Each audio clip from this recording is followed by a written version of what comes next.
All right, welcome to the stream. Today we are talking about so many different things, but they are all in the description. So, yay, exciting for us. Honestly, I don't actually have all this energy today.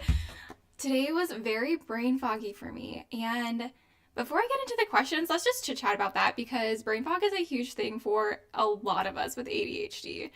For me, sometimes it pops up quite often.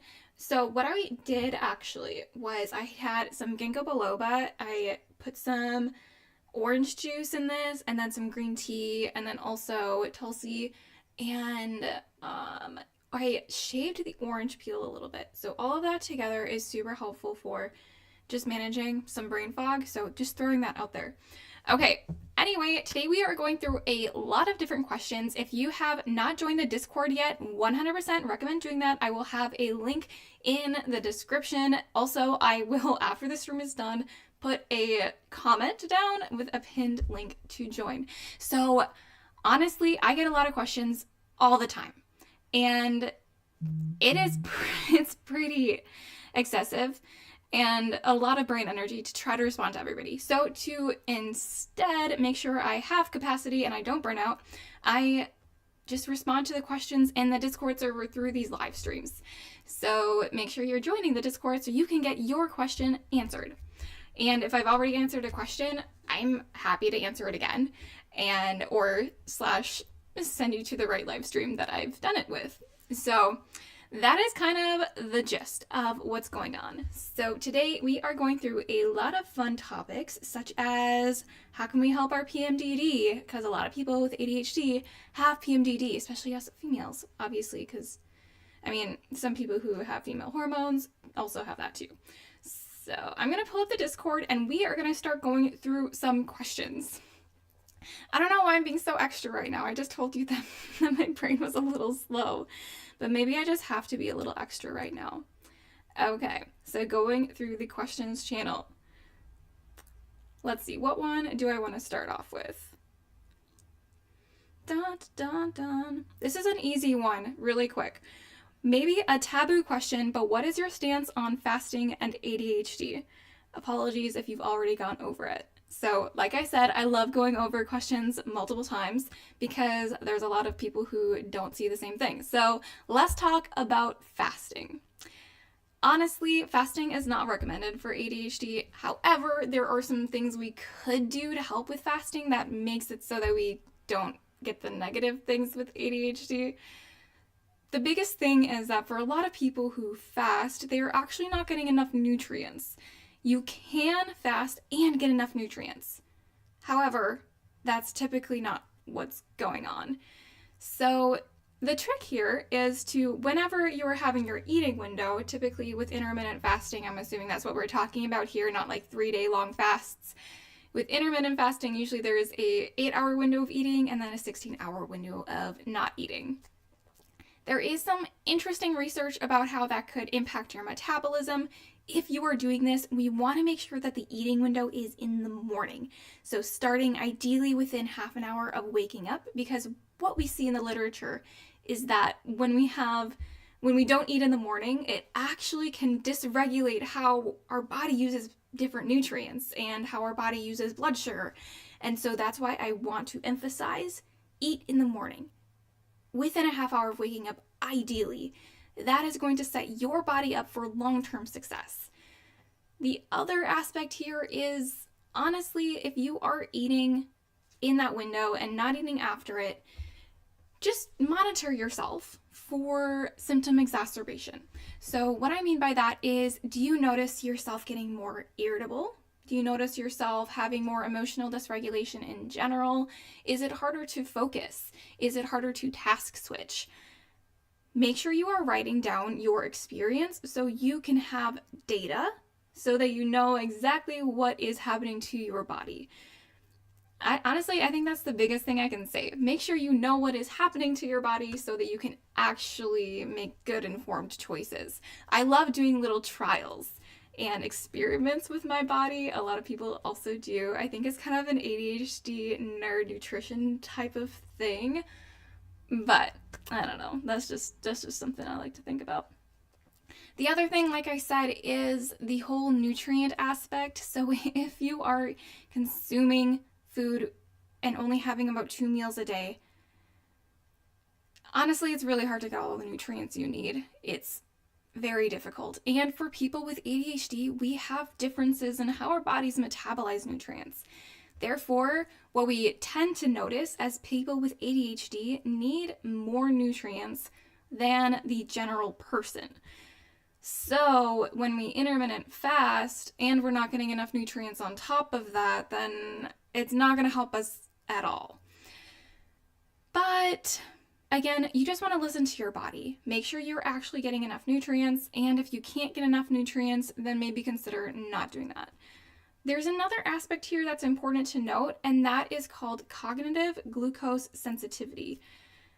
So what this is a theory where people who have different types of mental health conditions, a lot of them tend to experience dysregulation in glucose in their brain. This is something we see with ADHD in the literature. For specifically females, it seems to be affected more. So if you are having more male hormones, maybe intermittent fasting is not going to affect you as much, but if you have more female hormones, I really, really would not recommend it. And what the cognitive glucose sensitivity looks like is having more dysregulated responses to not having enough blood sugar. And that means when you don't eat for a long time or even a short amount of time, you might experience hunger or more jitters or more lethargy. So like your body's just kind of not as responsive, or maybe you're experiencing more brain fog. And that is something I experience, unfortunately, a lot. So this is another reason why we just tend to see the guidelines for people with ADHD to be eating regular meals at minimum 3 meals a day and then added snacks. So that's really some of the best advice I can give with fasting. For longer fasts, it kind of depends. If it's more for religious purposes, then obviously that's going to be beneficial for your mental health. Outside of that, it doesn't seem to do a lot of help. There is some research for fasting, but it just seems to be more of a stress on the body. And if your body is already stressed, which basically every single person with ADHD has a higher stress in their body compared to a neurotypical, then it can actually make your mental health worse. So that's another thing. Make sure if you are fasting, you are in a state of regulation as close as possible. This is also where if you have caffeine, like if you love caffeine, but you notice that your body's kind of dysregulated, maybe consider not having as much as you normally do. So again, it's listening to your body, figuring out what is it telling you, asking it intentionally, because I know a lot of us, we don't ask our bodies what's happening. And then we can go from there. All right, so that was everything on fasting and ADHD, my personal opinion, what some of the research is indicating. Again, just make the best decision for yourself. It's not recommended, but every person is different, right? Now, let's talk about hormone levels and ADHD. This one, I think is really interesting. So this person was specifically asking more about those male hormones, so we'll talk about that. But we'll also talk about more of those female hormones because we're going to get into PMDD as well with a different question that was coming after this. So, yes, testosterone is really interesting. There is some research, but there's not a lot, honestly, for some reason, with testosterone and ADHD. So the few studies we have indicate that there's not really a connection between testosterone and ADHD diagnosis. So having lower testosterone is not associated with having a ADHD diagnosis. However, there is some research with a hormone called DHEAS. So this is the thing that actually creates testosterone, it creates estrogen.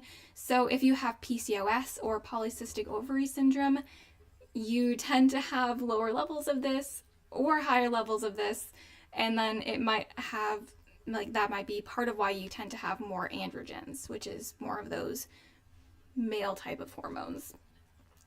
So back to DHEAS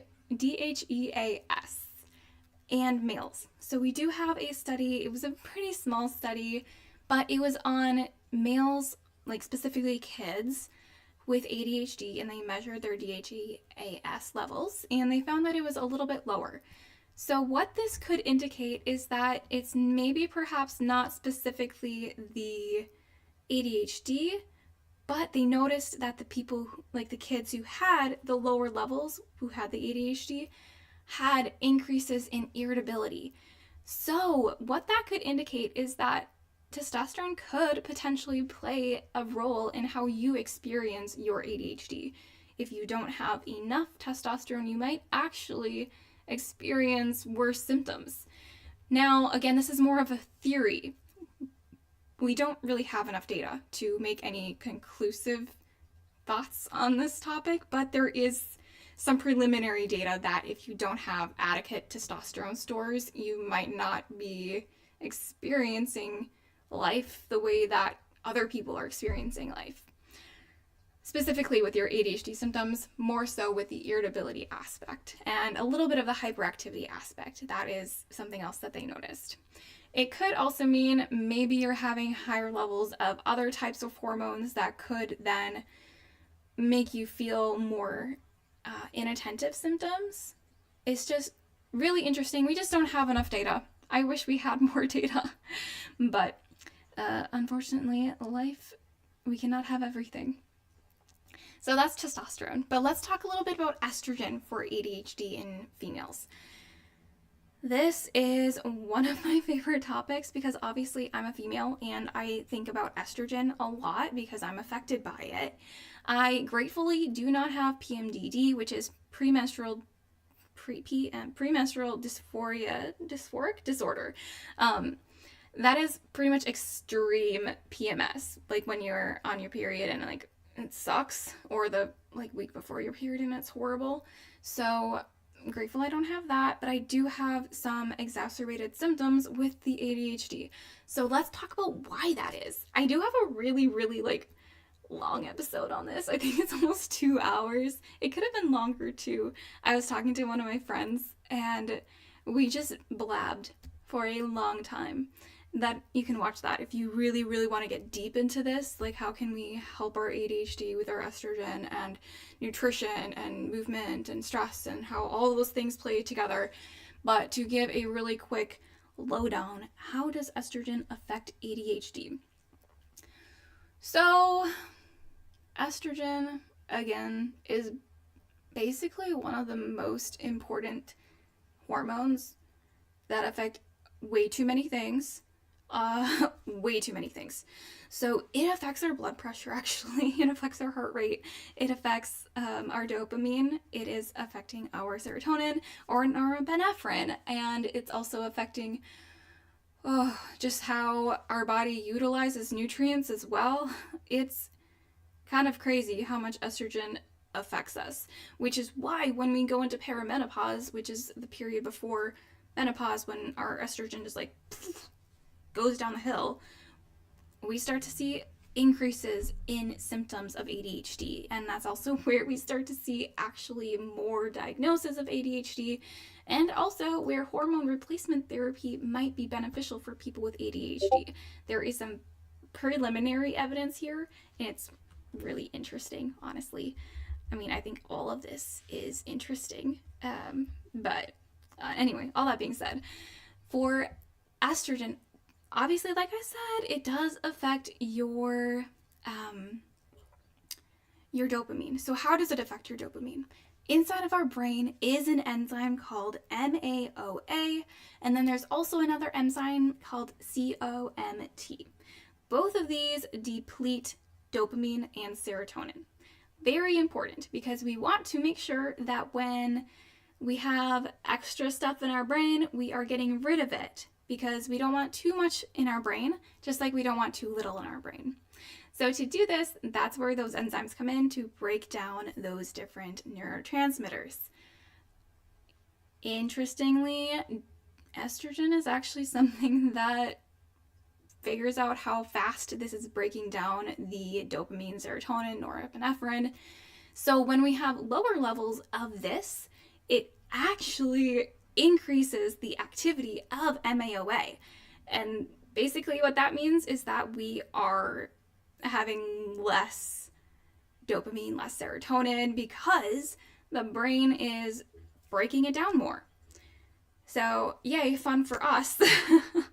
So during the late luteal phase and the first day of the period, that is when we are going to have the lowest amounts of our dopamine and our serotonin. And that's because estrogen is regulating how much it is breaking it down.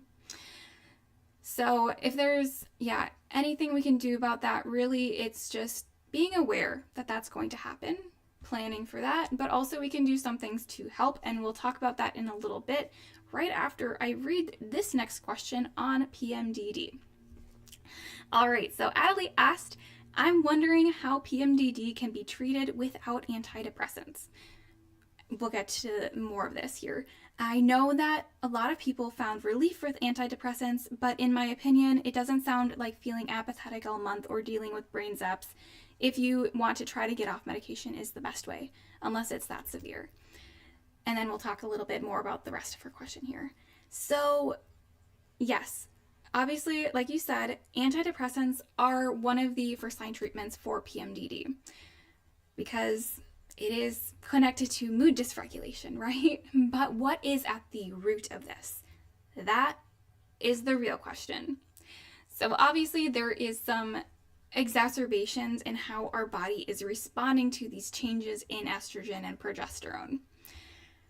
Interesting, we don't see a lot of differences specifically in the levels of estrogen and progesterone. We do see a sooner peak in progesterone, which then could mean that the response to estrogen is a little bit different somehow. But really, for some reason, some people who have this PMDD, they're just responding to these changes in the estrogen and progesterone more severe than a different person is. So that's where the sertraline comes in, or other antidepressants, because they help us with keeping more of those serotonin stuff inside of our brain. Because, it doesn't inhibit the MAOA enzyme, which we talked about a little bit before here, with how it increases the activity of it, therefore breaking it down. So, but it does make sure that we just kind of keep it in our brain for a little bit longer. But if you don't want to do that, totally get that, because antidepressants for a lot of people is not awesome. Let me grab a quick drink here because my mouth is a little bit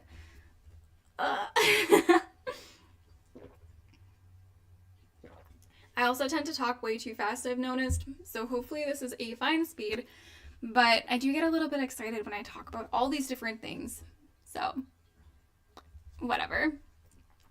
Okay. But yeah, because for a lot of people that could feel, just like taking an antidepressant, that could feel like it's more of a band-aid solution. And it kind of is, right? Because we just don't understand what's going on in these people. So it's more of just a, let's just try this, hope for the best. So what can we do instead if you don't want to go the antidepressant route? The biggest thing is knowing what nutrients are actually implicated in PMDD. So we see 6 nutrients. I do have a guide for, I think it's $7 in my store. You can grab that. I think I have the store in my description. I usually do. If it's not there, I'll throw it in there. But, and like it goes through all of this that I'll talk about, just more in depth. The main ones here are magnesium, vitamin D, calcium, B6, and then I think it's tryptophan. It might not be tryptophan, but tryptophan is just really, really important in general, which is protein. So all of these, specifically calcium, magnesium, vitamin B6, and vitamin D, all of them work together to improve how they all work, and B, their levels are they're different in people with PMDD based on the studies we currently have. So they tend to be lower, which either means the people with PMDD are not eating enough of these nutrients, or their bodies are not metabolizing those nutrients appropriately, or their bodies are using them up faster. And it could be all of the above. We just don't know because we don't have enough research. Again, because I guess we just don't love studying the female body. Yeah. But anyway, those are the main nutrients to focus on. And I wish that there was an easy way to say this without trying to pull up my document, because I can't do that right now. But when you are in your late luteal phase, a really important thing to do is just focus on protein, because, fun fact, protein is the one thing that improves how our body uses all of those nutrients. This is where having a higher protein diet, say 1.2 to 1.6 grams per kilogram of your body weight, is really important. Okay, so it doesn't really affect vitamin D, but a lot of proteins contain fat in it, which is where salmon comes in. So salmon is an amazing source of protein, and it also has vitamin D, it has magnesium, it has B6 in it, and it has fat, which is going to help absorb those. It is incredible, and yes, I think just every person with PMDD should eat salmon. If you get anything out of this, eat more salmon. But yes, and then the other thing is increasing your fiber.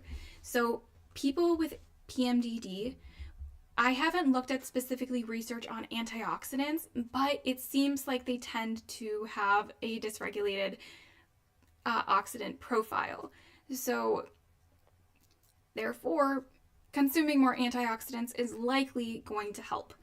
And the best source of antioxidants comes from fibrous foods. So fibrous foods are seeds, beans, nuts, and then fruits and vegetables. You can also get it through grains. However, I have noticed that people with PMDD, they tend to benefit more from not consuming a ton of grains, like still consuming some, but just not a ton of them. So yes, focus on fiber, focus on protein. Those are some of the most important things, especially when you're going into your late luteal phase. Unfortunately, when we have the late luteal phase, we might start to experience either decreases in desire for food or increases in desire for heavy carbohydrate-rich foods. And that is a response to the lower serotonin. So when we have lower serotonin, essentially it just is a signal to our gut to slow down, or it's a signal to our brain for more energy. And the fastest form of energy is carbohydrates, right? And so we're going to be getting a lot of those cravings. I will say here, cocoa powder, great option. It has a lot of those nutrients I was talking about. It satisfies that sweet craving that a lot of us have. And then we can make it into a smoothie, and it's pretty incredible. Add some Greek yogurt, you're getting some really good fiber, fiber if you add like peanut butter or almond butter or something like that. So where was I going with that? This is where recording on my computer, on my camera, and then editing it later it looks so much better than this. You get the messy version right now. Lucky you. You get to have the live stream messy version of me where I jump and I go everywhere in my head. So yeah, those are the main things to help your PMDD using nutrition. Again, the actual how to do this, how to put into practice easily, and using the science, you can just get that in my store. So the next part of this question was, are antihistamines safe to use for this if it helps you? This is a loaded question. So unfortunately, long-term use of antihistamines, even if you're doing it just 1 week on, 3 weeks off, can in the long term be harmful to your body. The biggest way it harms your ADHD specifically is through inhibiting something called acetylcholine.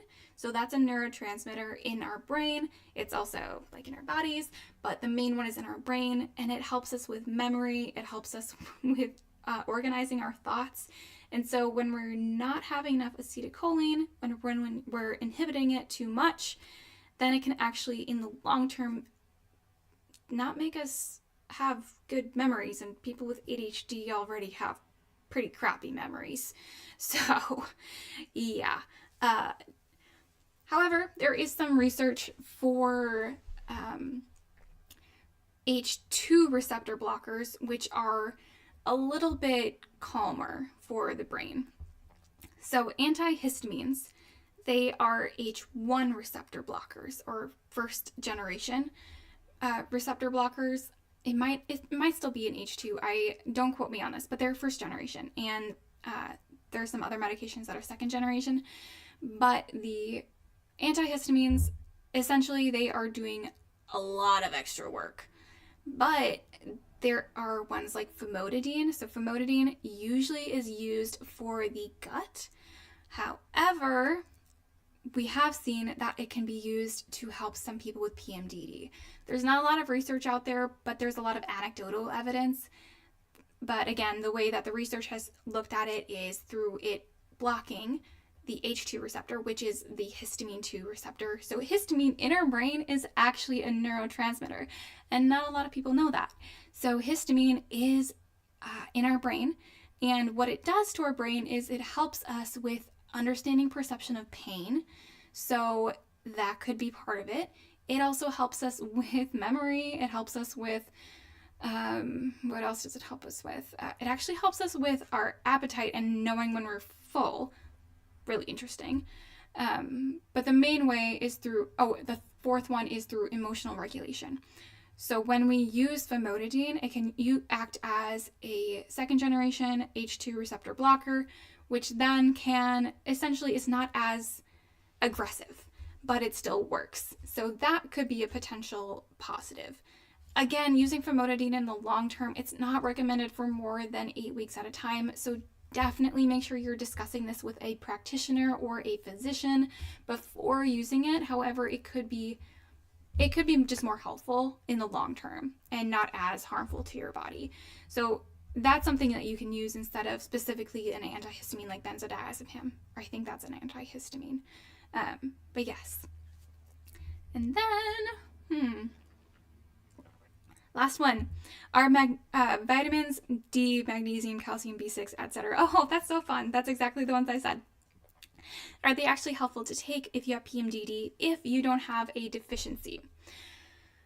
This is hard because honestly, it depends. So we have a lot of things we don't know specifically about nutrition and optimal guidelines.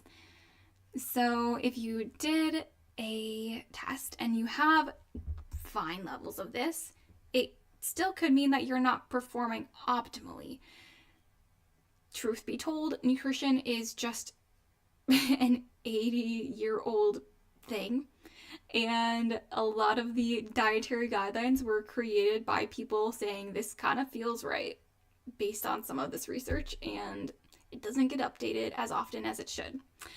So, and the other thing here is that the ranges are not usually the optimal ranges. It's usually you're fine ranges. And then there's the added aspect of how some people metabolize nutrients differently, and the other aspect of how all of these pretty much were made through a male-centric lens, and then the people were like, you know what, females are a little bit smaller, so let's just make them need less. Honestly, there's not a lot of rhyme or reason to this. We just need a lot more research and a lot more rigorous figuring out how to do this. But I mean, that's the hard part about science, right? We just only have the available data to make decisions. And sometimes it just takes a long time to figure out what ideal is. So in my head, I have this theory that people with PMDD actually might need more of these different nutrients than the general population. Again, that's connected to how they tend to have lower levels of these different nutrients despite having approximately the same amounts of diet, like how much they eat. So you could potentially improve. Again, maybe just start with higher protein because protein helps you absorb these. And then also eat your salmon. So yay, that was a long discussion about female hormone, how we can help that. I hope that one was super helpful, especially if anyone's listening and you just really wanted to learn more about that. Also, by the way, if you have any thoughts or questions in the chat, make sure that you're throwing that in there. I want to say hi. I kind of forget sometimes that there is a chat because I don't see a lot of people all the time. Sometimes it's just me talking to the void, and that's always fun too. But I also love interacting with you. If you have questions, thoughts, just in general, this is the time for it. So while we do, I'm going to throw... Oh, hi! Are there any studies on PCOS and ADHD? Okay, so I actually have a whole podcast episode on this. I don't know if you've listened to it yet, but I interviewed, her name is Letitia Bates. She is incredible. She's a almost registered dietitian, and she is, oh my gosh, I just love her so much. She is basically at the forefront of ADHD and PCOS nutrition research. Like, she's incredible. I would recommend listening to that. We talk about the research there. But yes, there are research studies on PCOS and ADHD. So what we see is, you know what? I almost want to share my screen. I'll do that later. If you go to my Instagram, I have a really quick slideshow of it, but I'm going to pull it up so I say the real studies here really quick because I want to make sure I'm saying this correctly. I do not have PCOS. I'm sorry if you have that because that is a very difficult experience for a lot of people. Yeah, it's just, especially since it's connected a lot with weight gain and how when you start to gain weight, especially as a female, and then you go to the doctor's office and you're like, I need some help, then they're like, you just need to lose weight. Thank you so much. Whatever. But I hope that has not been your experience. But if it has been, I just really sad for you. But yes, okay, here is the research. The PCOS ADHD connection. Let's chat about that really quick. So PCOS and ADHD have a lot of overlapping symptoms, which is actually why it's hard to parse out sometimes if you have PCOS or ADHD or both. But it has a lot of executive dysfunction. Oh, your wife has it. Yeah. Have you ever been, I mean, that's maybe more of a personal question. I've just heard, like, if you go with your wife, it seems to just be better. Annoyingly, but it is that. But yeah, emotional dysregulation, insulin resistance, and food noise is a huge one here. And then sleep issues. But yes, essentially what we see in the research is that people with people with PCOS have more ADHD symptoms than people without PCOS. But it was not related to the different hormonal levels, which seems to mean that people with PCOS are just at a higher risk for ADHD. We also see increases in offspring risk, which is people with PCOS tend to have about 64% more likelihood to have a kid with ADHD. So yeah, super strong genetic connection. That is, yes, very interesting. The fun part here is that the dietary guidelines for PCOS and ADHD are super, super similar, mainly focusing on protein and fiber. So just to put it through like a simple lens, focus on protein and fiber. It can be really hard, but yeah.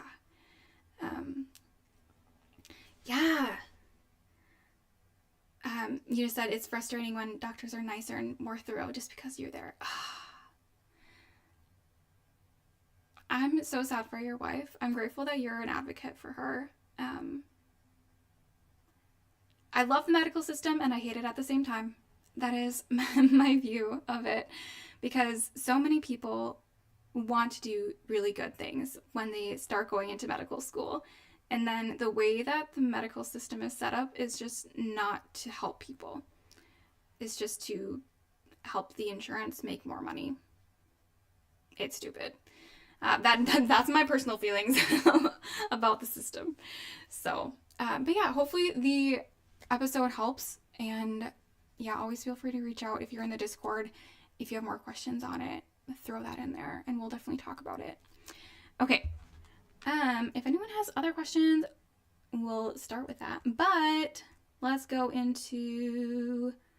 Okay, someone had a question on sleep for performance. This is not my expertise, but there is some, I know some of the research. Again, it's not my expertise. So I would recommend talking to a sleep actual person who knows more of the research. But, so PJ asked, hey, I was wondering if you could shed some light on something you've been pondering. When it comes to better performance, is it more important to have less accumulated sleep debt or to consistently get higher quality sleep? If you had to prioritize one, which would you suggest focusing on? So, I did a preliminary research just dive before this just to make sure I had my gut feelings were correct, and they were. So what we see is that sleep quality is more important than how much you sleep. So obviously it's really, really important to make sure you're getting enough sleep, but if you're not getting good quality sleep, it doesn't seem to help as well as getting good quality sleep, specifically for cognitive performance. So that is the answer to that. Obviously, ideally, we're just getting good sleep in general and enough sleep, but if you had to prioritize one, try to prioritize the quality of your sleep first. Fun fact, if you've never done a yoga nidra before, I would recommend that. It is really interesting. So it basically does some stuff to your brain where it acts like your brain is sleeping and more of that restorative high quality. And you can do it for just 45 minutes in the middle of the day if you have some time, if you just don't have a lot of time to sleep during the middle of the night, or if you're trying to get to sleep, I'd recommend doing that because at least you're getting some rest for your brain. I just know a lot of people with ADHD have issues with sleep. One day I will get into that. It's on my long list. I have a very, very long list, but that's on the long list. Eventually I'll get an ebook out there. The next ebook I'm going to be doing is one on how we can reduce our dementia risk. So the Patreon gets the ebooks about a month before I put them on my store. So definitely join the Patreon if you want to get that ebook. It will drop in, June. Yep, because I already dropped the one for May. So it's a matter of sleep is on a consistent schedule as long as you're getting enough. It depends on what your question really is asking. If you're asking for just general things, the more important is just that you're getting enough, doesn't matter when. If you're talking about optimal performance, we are getting it consistently around the same time. And that's mainly because of how our body learns how to metabolize the different nutrients, when to go into rest and digest. It's that's high level stuff, but if you want to make sure you're optimal, definitely try to be consistent with it. But that's again just optimal functioning. If you're just trying to get through life, I'd rather you just get enough sleep and then again try to focus on quality of sleep there. That is a super good question. So schedules are erratic. Some back history with me. I used to work as a group home manager for 3 years, and it was honestly insane. My sleep schedule was weird because I had to fill any open shift, and whether that meant it was a random popping one open or I had to fill it because I didn't have enough staff, and I did not have enough staff ever, so I was working 90-hour weeks. It was not good. Would not recommend. Actually, there was only 1 week where it was 90 hours. A lot of them were close to 70, and then 50, and then near the end it was close to 40. So thank goodness, but it was insane. So yeah, I feel that the schedule, especially if it's connected to your work, I don't know if it's connected to your work at all, but it can be really hard to get consistent sleep at a consistent time. But yeah, don't worry about it, honestly. Maybe one day in the future worry about it, but as long as you're getting enough sleep, that's more what's important for restoring your ATP, your energy in your cells and your mitochondria. Yeah, your work. Okay, there it is. Might I suggest thinking about if you love your work or not? Oh, truck driver. I feel like that would make it hard to eat consistently too. Because, like, if you're driving, someone had a question about that on one of my other videos, like, because they were also a truck driver. Like, how could they actually eat consistently and healthily for their ADHD? Because, like, they can't have a lot of perishables, and most of what I recommend is perishable. So, gosh. Kudos to you, though. Proud of you. Let's see. What is another question that a person had? Okay. Let's talk about nootropics next. So, Miss Chocoholic, love that name. Wait. Radical Pie. Which one was you? Was that the sleep question? Also, while you answer, yes, Miss Chocoholic, literally love this name. You're curious about nootropics. Found this company called Neuro randomly. Apparently they gained some popularity recently, which offers mints and gums for focus, sleep, feeling energized, etc. If I have too much trouble with medication, I wanted to try this, but I was wondering whether we can talk about it generally. Which products/ingredients are scientifically proven to help? How big is the impact really? Are there things that someone shouldn't try because of risks, side effects, scams, etc.? Oh, okay. So, quick overview, and then I'm going to share my screen, and we're going to go over how to notice scams for nootropics. So, honestly, there's like no research out there on nootropics for ADHD, except for specifically ADHD medication, which can be considered a nootropic. And then also caffeine can be considered a nootropic. However, caffeine does not affect ADHD symptoms. It more affects other aspects of mood. Yes, very fun fact. Oh, you were the truck or die question from the, oh, dang. Well, I really hope that you can figure that out. Okay, sorry. Gonna go back to the nootropic aspect though. Super appreciate you being here, by the way. And if you're not in the Discord, definitely it's a fun place. So, but yes, nootropics. We don't have a lot of research out there on nootropics right now. Most of the stuff out there is just people using studies and saying like, hey, we put all these things together, and because all these studies said that it might help different things, then yay, it works. And that's not necessarily true. I wish it was true, like that'd be super fun, but that is not how life works. So let's go through Neuro really quick. Let's figure out how to recognize if it's proven to help, how big the impact is, and then things we shouldn't try, and if there are, how to recognize scams with it. Okay, you get to see my screen, so it's gonna go really quick here. Blasting into my OBS, and now let's go into this. So this is Neurogum, the one that Ms. Chocoholic had a question on. So this is the first time I'm going to be looking at it, so we're going to go through this together. Super fun. Love that. Okay, so usually when I see a supplement, the first thing I go to is there research that is supporting their claims? So that's what we're going to look for. So learn, and they do have the science part. So let's look at the science aspect. So what's in it? It has thoughtfully curated ingredients and endless lab testing. Means you can reach the right state of mind safely and consistently. So let's look at the ingredients. It has 4 essential ingredients: L-theanine, 60 milligrams, natural caffeine, 40 milligrams, vitamin B6, 41% of the daily value, and then vitamin B12, which is 100% of the daily value. All right. So it has all the ingredients. I love that they actually told us what's in it, and it looks like they have different ones for different aspects. But then it has their engineered for success aspect. So it says patented cold compression. Unlike heat extruded gum and mints, our products are used using cold compression technology to improve the bioavailability.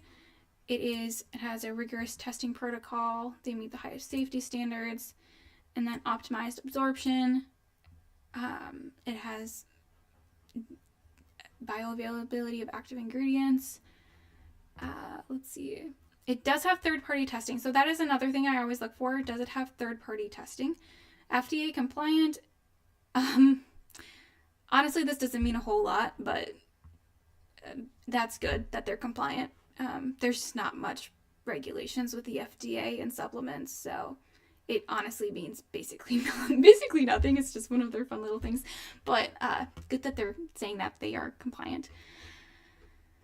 And then, okay, it looks like they had a pilot study conducted by the brain research team at BrainCo at the MIT Department of Brain and Cognitive Sciences. Oh, that's really cool. Okay, so it's saying that they had that overview. 20 participants were asked to complete 3 cognitive tasks. Spot the difference, Stroop test, and Schultz table. So Stroop test is actually one that we see a lot of in the ADHD research. It's really interesting that they did that here. So what they found was that when the consumers used the Neuro mint, they were able to have higher levels of focus much faster when they did not use any mint or when they consumed a placebo. So it looked like they were 13.33% faster on one of them, up to 21.43% faster on the other one. What I would be curious about is if this was connected with improvements in those areas. So that's something here. They're just saying that it was faster, but they didn't say that it was better. So that is something that a nootropic, they tend to claim that it is going to improve you. This is just showing that it's making you go faster. That doesn't mean that we're getting better at it. So since they didn't say that it got better, I'm going to assume that the results found that they did not get better and that they just were faster. And faster is fine, but it also sometimes means that we make more mistakes. So yeah, that's some things that I just immediately think about, okay, as a person with a research mind. Another thing is 20 participants, not a lot of people, but at least they did a study. I'd be curious to actually read it. It doesn't look like they have the study available, unfortunately. Probably because either like they don't want to publish it, which would be weird, but also publishing does take a lot of money. So yeah, so just initially my reaction here is that it seems like it might help people go faster, but that doesn't necessarily mean that they're better. And that is something we see with a lot of different nootropics in general. It seems like they don't actually do much of anything. Going back to the ingredients here, 60 milligrams of L-theanine, that's fine. 40 milligrams of caffeine, that's about the same amount as 2 tablespoons of cocoa powder, or 2 to 4 tablespoons of cocoa powder. Vitamin B6, that's about the same as cocoa powder. B12, that's pretty good actually, 100%. Based on just this, I'd say if you really want to help your brain, you can just drink green tea or matcha. It's going to be cheaper, and it's going to do literally the exact same thing for you. And then you can also eat some steak if you want. That's going to give you some good B12. And potatoes, which is going to give you some really good B6. So, yeah, I guess that's my take on Neuro gum, just really immediately here. But how do we notice scams? Again, we want to make sure they do have the research. If they have a lot of fun claims like, oh, it is patented cold compression. Honestly, I have no idea what that really means. Or if that has been tested to actually maintain ingredient bioavailability. They're just saying that, so it could not. I don't know. The other thing is I like to look at how expensive it is. So here, let's see. Looks like it's $29 for that. I wonder how many are in there. So 41 cents a piece. I mean, that's fine. Now, is this going to really help you? Probably not. but it's fine.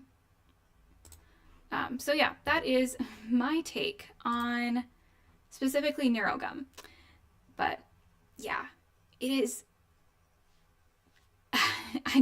I'm not a nootropic person. I'm also not a huge supplement person in general, because like most supplements don't have the actual research to back it up, or they're just like putting claims out there that it helps, and then it's more off of feelings that it helps. So if anyone does decide to grab a nootropic, definitely make sure you are doing a trial with yourself. Write down your feelings for about 2 weeks before you start taking it, and then while you take it, write them down, your symptoms, for the full 2 weeks that you're doing it. I've had a few companies send me some nootropics over, and none of them worked for me. That's why I haven't promoted any of them, because they just haven't worked. There is one, Radical Pie, we talked about it a little bit, is Hardy Nutritionals. I have tried that one. It is actually the world's most world's most researched mental health supplement. And it actually works for me, specifically with regulating a lot of my stress and my emotional responses. So, I don't know. It's hard. I wouldn't say that nootropics usually help unless there is some robust science. So, it's always really, we just want things to work, right? We really do. We want them to work so hard. And placebo can be pretty powerful. Okay? Like, it can be super powerful. But we don't want to waste our money either. So, for me, I have a rule for myself. If I don't see actual evidence, I'm not going to buy it. This is the one thing that's helped me to make sure that I do not spend impulsively, because I can very easily spend impulsively. So if there is not research to back it up, I'm not going to buy it. And it can be pretty limiting, though, because there are some things that do help. If I am going to get something, I want to have researched it significantly. So there are some herbs that I will buy. And I talked about that in a different live stream, the specific herbs that I use to help my ADHD. And there are some studies, not a lot, but for example, lion's mane. I personally don't use it yet because there's not much evidence. Actually, there's basically zero evidence out there for lion's mane. However, there is a lot of just like history with lion's mane, though, that I don't want to discredit. And so I just know I need to do a trial for myself with lion's mane eventually. But if you're looking for something to actually help your ADHD, like nootropically, matcha, that's one that could help potentially. Another one could be cocoa powder. That's a great option, especially if you take both of those consistently, like taking them every single day, the cocoa powder or the matcha.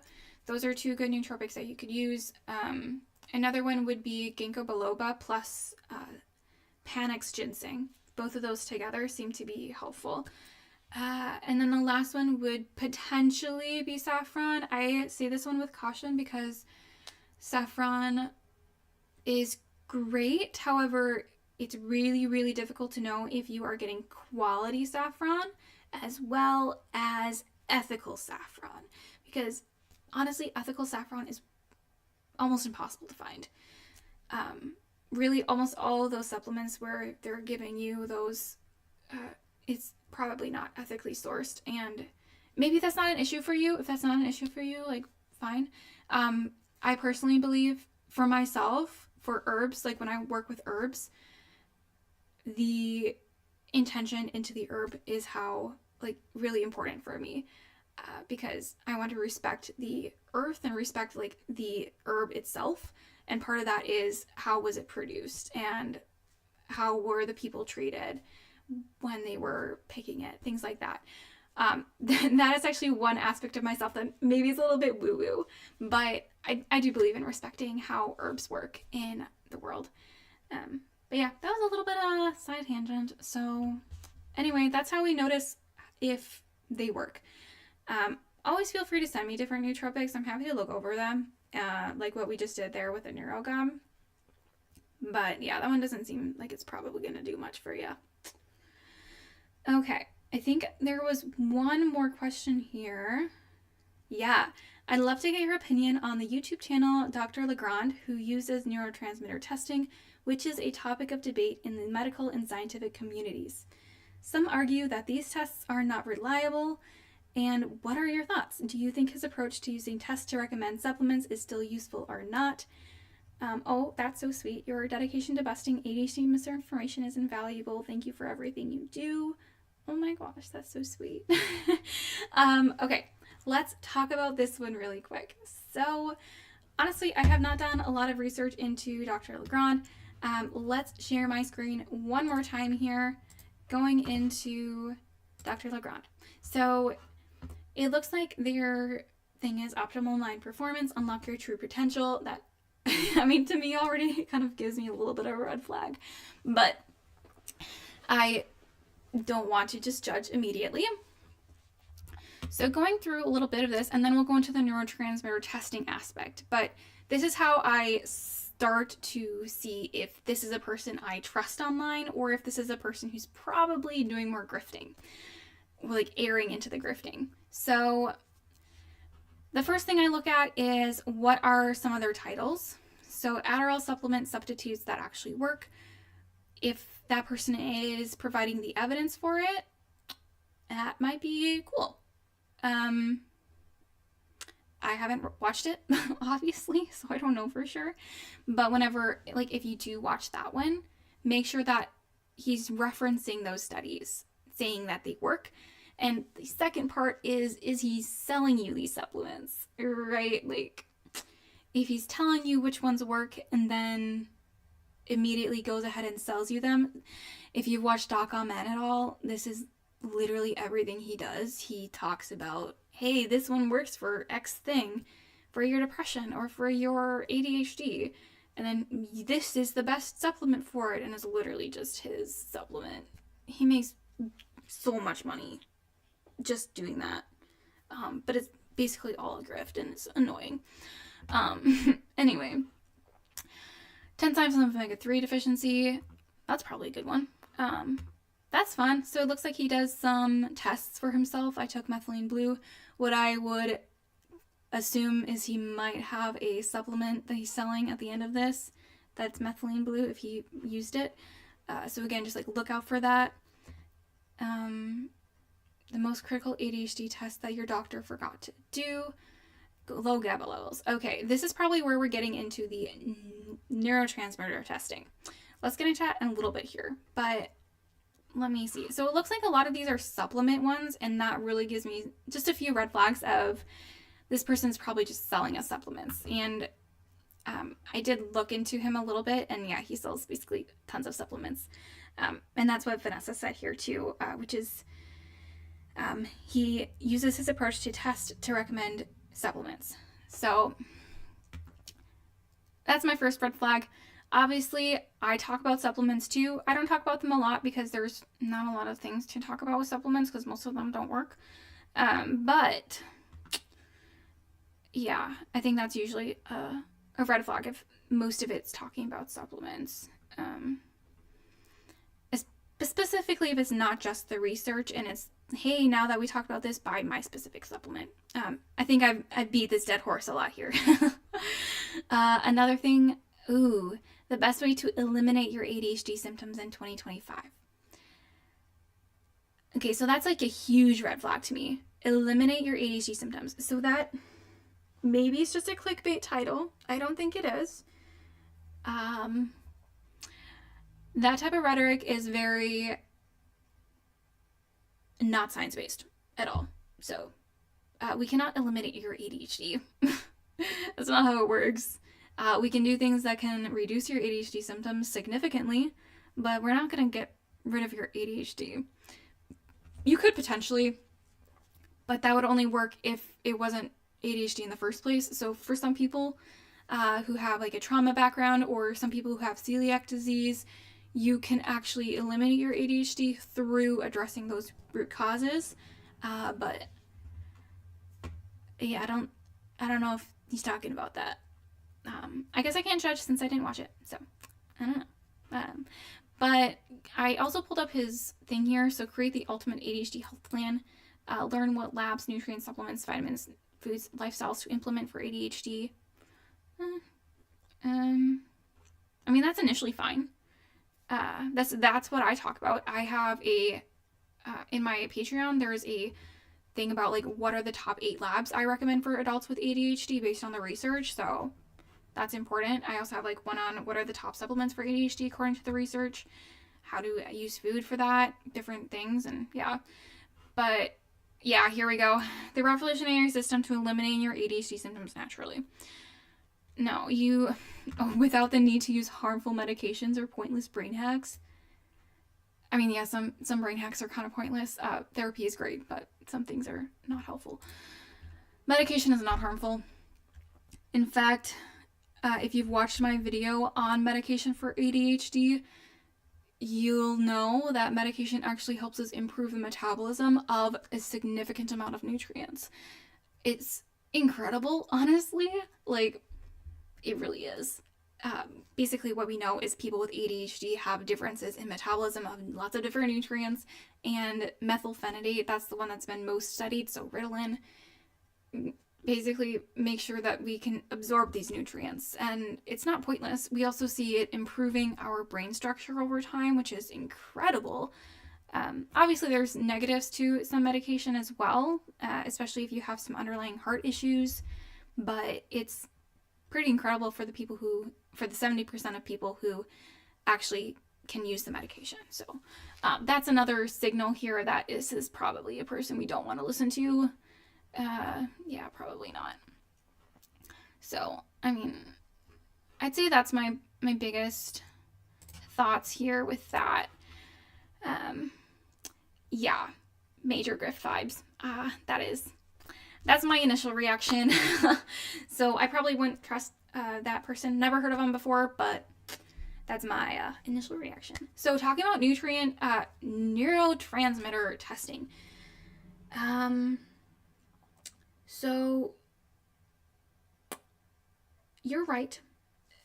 Most of the medical community and the science community says that neurotransmitter testing doesn't work. So let's talk about why this is. The thing is, we have evidence that A, it's not reliable, and I'll talk about why, but B, it doesn't actually tell us what's going on. So I guess this is kind of the same thing at the same time. So this is why we don't test our serotonin or our GABA levels or things like that, because, for example, wow, oh my gosh, my brain is so fast right now because I have so many words I want to get out. Ugh. Okay. I got this. For example, serotonin has the ability to be created and deleted within half a second. Yeah. So if we test it, it's going to be completely different if we tested it a second later. So this is just one example of why it's not reliable. The other example of why it's not reliable is because it only measures what is in our body. It does not measure what's in our brain, and yeah, so it just doesn't tell us what's going to help our mental health. There are some really important things that we get from neurotransmitter testing from the body. So, for example, if you don't have enough serotonin in your body, that could actually mean that you have, it's impacting your blood pressure. So if you don't have enough serotonin, that is actually more of a vasodilator. So that means you could actually have, I might be getting this flip-flopped, but it's one of the two. So it could actually make sure that means that you have increased blood pressure or decreased blood pressure. So that could be a really good sign that, hey, maybe we need to replenish some of the gut bugs that help us create butyrate, which help us create serotonin. So that could be a helpful thing, right? Or it could help us figure out something about histamine. We could test for histamine levels in the body, and that would help us understand, is there some underlying inflammation going on? Again, it's not the most helpful thing. The most helpful thing is figuring out your specific symptoms and then going from there, and it's also way cheaper, by the way. But the biggest thing here is that neurotransmitter testing does not test your brain levels. And the brain ones are the ones that actually are really impactful for our mental health. The ones in our body, they impact our mental health just a teensy tiny little bit. But the ones in our brain are the ones that actually impact our mental health. Currently, we don't have any neurotransmitter testing that effectively measures levels in the brain. Some research, we have some, but they're very, very expensive, and that's why we don't tend to see a lot of those studies out there, because it's just insanely expensive. So, yeah, I wouldn't waste your money, personally. You can do that if you want to, but it's not going to tell you exactly what's going on in your brain. What you can know is that there are things we can do to help your brain, even though we don't know what's going on exactly. The other thing here is, even if we could test the levels in our brain, that test wouldn't test for the receptor signals in our brain, which is all basically as important. So even if we have enough serotonin, say in our brain, or dopamine in our brain in those specific regions, if we don't have enough receptors, or if those receptors aren't sensitive, so there's two things here. We need to test for sensitivity of those receptors as well as how many receptors we have. It just is unhelpful to know how much we have. So, yeah, I wouldn't waste money personally, because it's just not supported by evidence. So, that was all the questions from the Discord from the last 2 weeks. So, does anyone have other thoughts or questions before we finish? It's already been an hour. I can't believe I've been talking for an hour. It never seems that way.